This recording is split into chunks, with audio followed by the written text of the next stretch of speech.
Alors, du coup, en gros, j'aimerais que tu me parles des monstres mythologiques que nous sommes des personnages de Qui naît avec 4 jambes. Certains ont des oreilles gigantesques.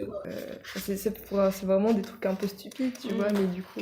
Qui finit avec 3 jambes, c'est ça. Un peu étrange, mais qui était mignon. J'étais en train de voir un mec poilu, tu sais, bleu. Et puis en général, il vient pour aider le héros et du coup, c'est pas un antagoniste ou quelque chose comme ça. Ça renvoie plutôt à une frayeur d'enfance en général. Mais après, c'est pas forcément le cas parce que monstre, ça peut englober beaucoup de choses autres que le truc qui fait peur. Tu sais, c'est un truc avec plein de têtes, et à chaque fois qu'il coupe... Le Minotaure peut-être. Méduse.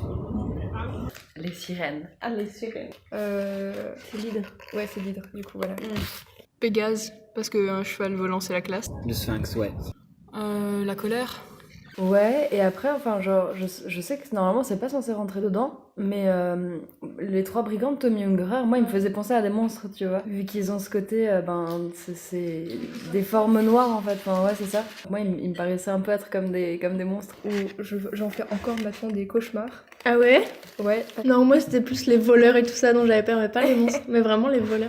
Et où, du coup, mon imaginaire, il faisait largement le pas, et je me tapais des crises d'angoisse, en fait, où je me disais, non, mais il y a quelque chose sur la chaise. Et On passe par plein d'étapes difficiles pour évoluer. Enfin, Ulysse, je sais pas ce qu'il aurait appris, mais peut-être que le cyclope, il aurait appris que voir, ça passe peut-être par autre chose que voir par l'œil. Je sais pas.